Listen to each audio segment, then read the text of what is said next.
Mount Etna provided a spectacular night show after erupting in southeastern Sicily. Giant orange fountains of lava spewing toward the sky. It could be seen as far away as the city of Catania. A volcanic activity first started at about 9 o'clock last night. 2.7 magnitude earthquake hit the volcano before the blast. Unclear if those two are linked yet. Police say, though, that there has been no danger to the towns below. Just a pretty good show at night.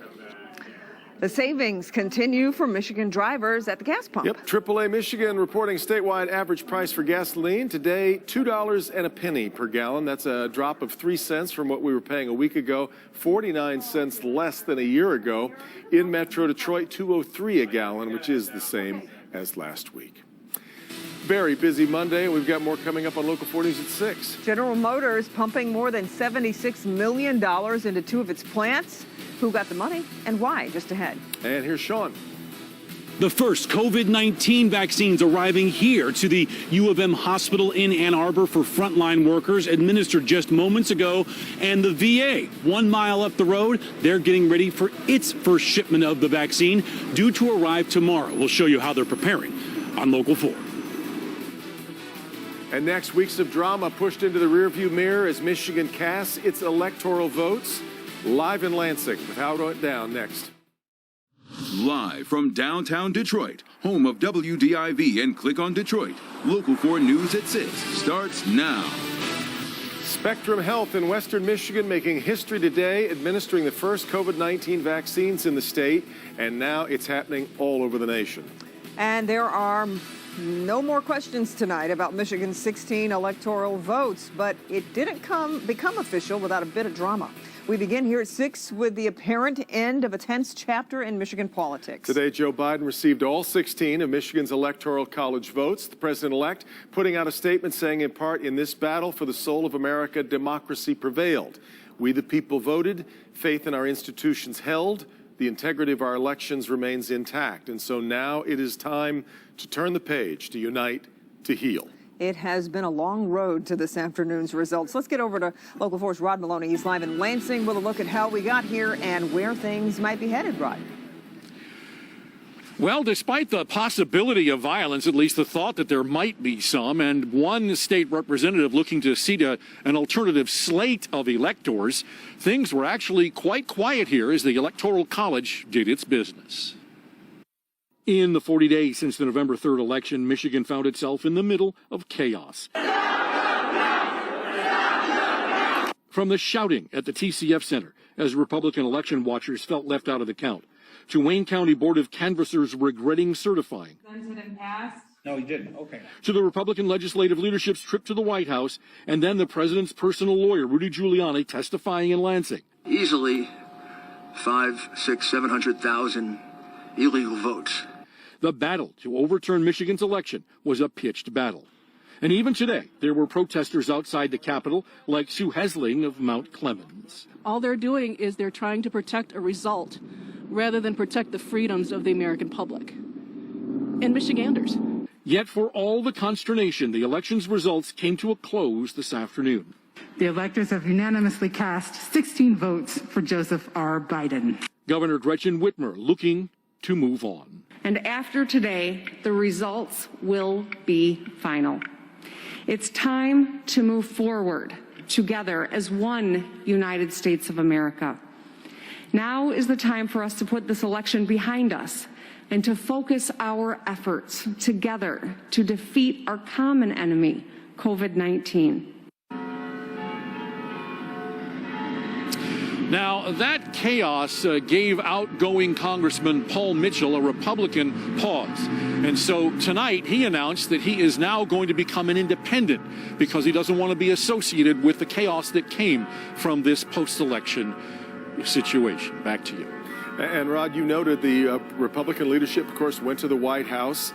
They said at the time that they didn't see anything that would change the vote. What did they say today?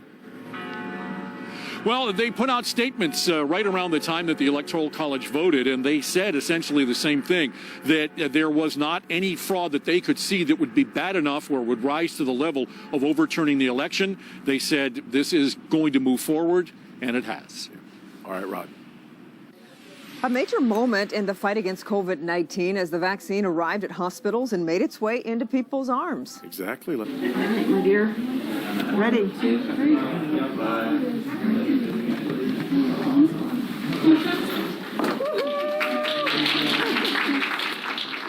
That was the scene in Ann Arbor as Michigan Medicine began vaccinations of an initial group of 5 frontline workers. Shawn Ley is in Ann Arbor with a closer look at the history made today and what happens next, Shawn.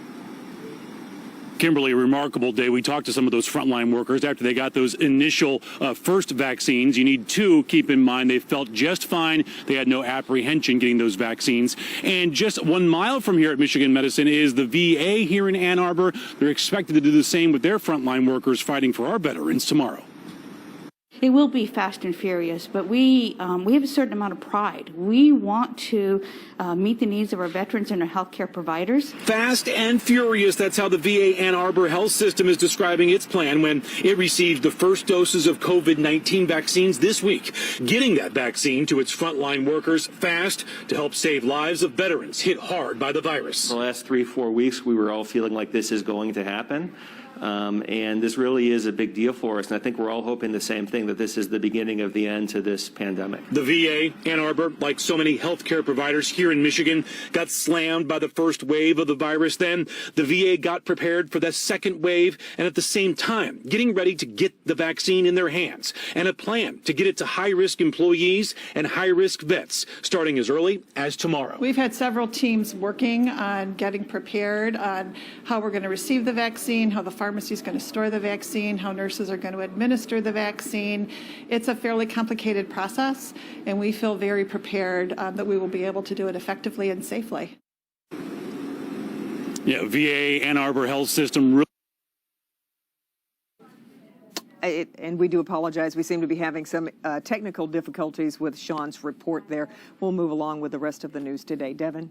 Because we know many people have been asking us questions about the vaccine. There's still a lot that we need to be helping people understand, as he's been doing since the beginning of this pandemic. Our Dr. Frank McGeorge working to answer your questions, and he's live now to walk us through some of these bigger questions, and a lot of them have been fairly consistent over the last couple days that you're hearing, Doc. Yeah, they really have been, Devin. So the biggest question is, when will life get back to normal? And the answer is, it's frankly going to take several months for us to get enough people vaccinated to even approach something that feels more normal. But this is definitely a step in the right direction. And that leads me to another question that I'm hearing quite frequently. Many people are asking, if the COVID-19 vaccine works, why would I still have to wear a mask and social distance after I get it? There are actually a couple of reasons. First, while the vaccine was 95% effective in the clinical trials, that means a small fraction of people who get it will still be unprotected, and we can't predict who those are. Second, we actually don't know yet if the vaccine prevents people from spreading the virus, even if they themselves don't get sick. The clinical trial only looked at how effective the vaccine was at keeping people from getting sick. While it makes sense that the vaccine probably will reduce transmission, that hasn't been proven yet.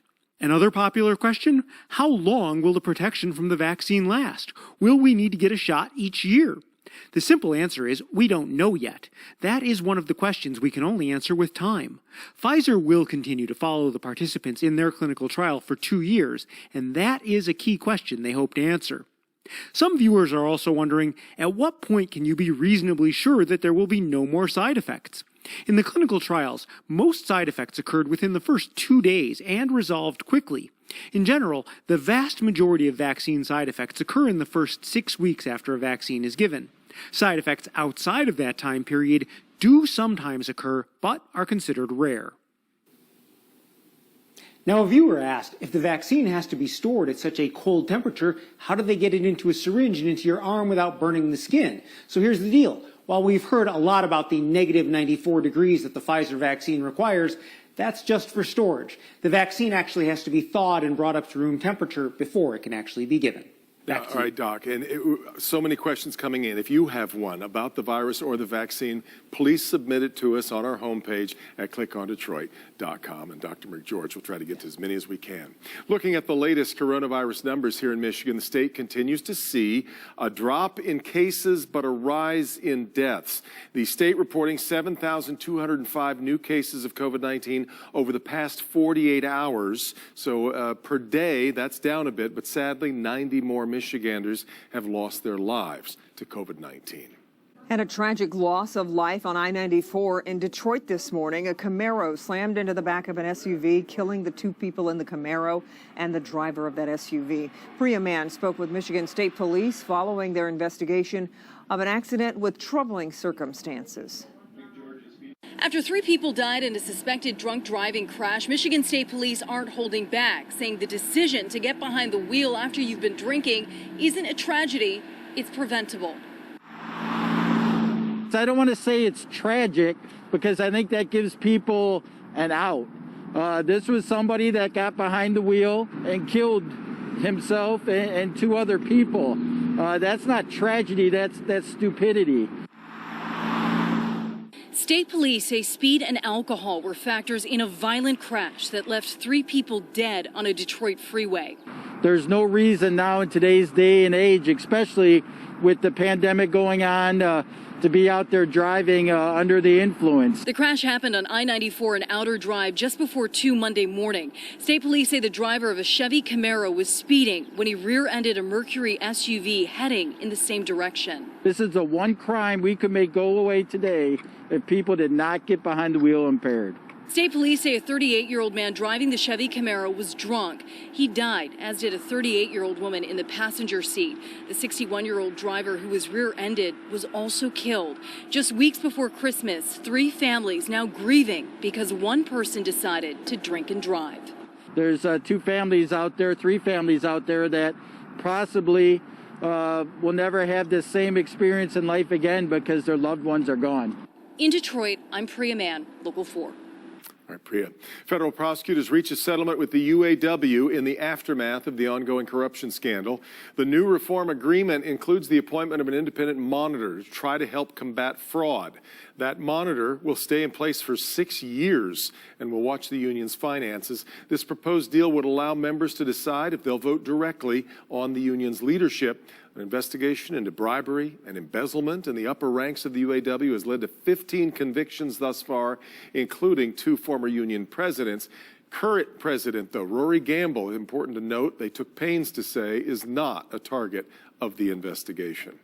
General Motors announces a new investment into 2 of its plants in the U.S., $76 million going into the Tonawanda, New York engine plant and its Parma, Ohio metal stamping plant. $70 million investment will be used to increase capacity on the engine block machining line in the Tonawanda plant.